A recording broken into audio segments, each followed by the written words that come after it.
حتى إذا بلغ أشده وبلغ 40 سنة قال رب أوزعني أن أشكر نعمتك التي أنعمت علي وعلى والدي وأن أعمل صالحا ترضاه وأصلح لي في ذريتي إني تبت إليك وإني من المسلمين.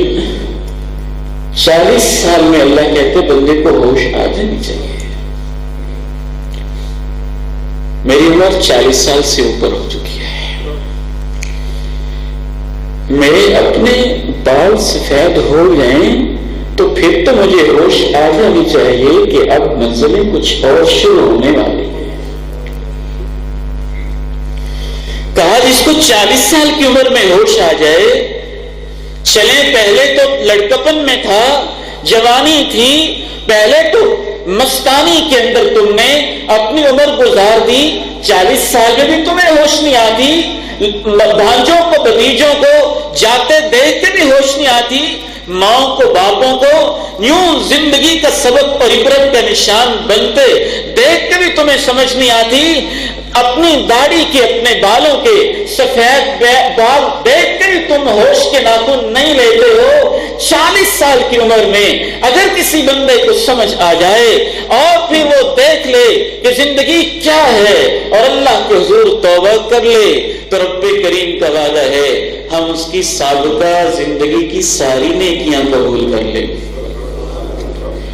أولئك الذين نتقبل عنهم أحسن ما عملوا ونتجاوز عن سيئاتهم في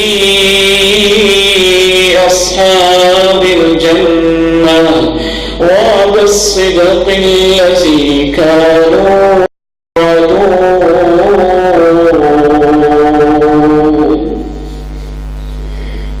لیکن افسوس ہے کہ ہمیں تو اس عمر میں بھی سمجھ نہیں آتی, اس عمر میں بھی سمجھ نہیں آتی. کہا یہ ہے تمہاری زندگی, دوبارہ ذرا اس پہ توجہ کریں. کیا ترتیب رب کریم نے بتائی.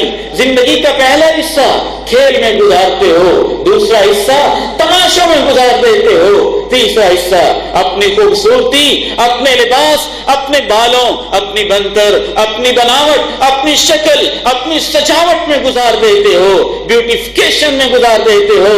زندگی کا چوتھا حصہ ایک دوسرے پہ فخر کرنے میں گزار دیتے ہو.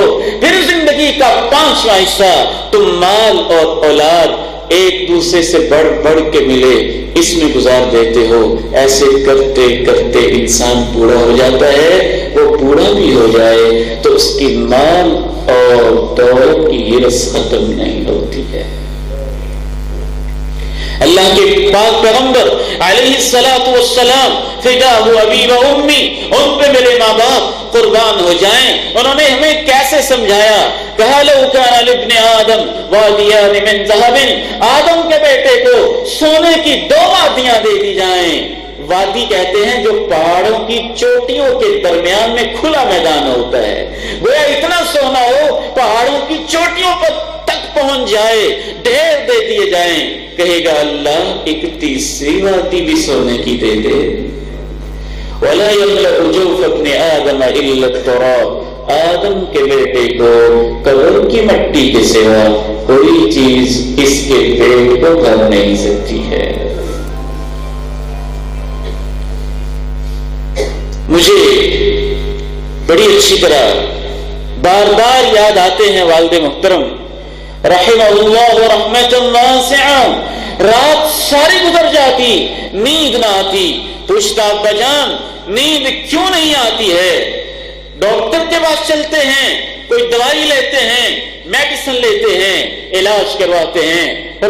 فرماتے بیٹا میرا مسئلہ یہ نہیں ہے جو تم سمجھے ہو, ڈاکٹروں کے پاس میرا علاج نہیں ہے. میں رات کو جب بستر پہ لیٹتا ہوں کبھی بیٹا عبداللہ سلیم آنکھوں کے سامنے آ جاتا ہے, کبھی بیٹی آنکھوں کے سامنے آ جاتی ہے. کبھی روکڑی علماء آنکھوں کے سامنے آ جاتے ہیں، کبھی غزنوی بزرگ آنکھوں کے سامنے آ جاتے ہیں، کبھی لکھوی بزرگ آنکھوں کے سامنے آ جاتے ہیں، اور ان کی لاشیں دیکھتے دیکھتے اور میتیں گنتے گنتے میری رات گزر جاتی ہے۔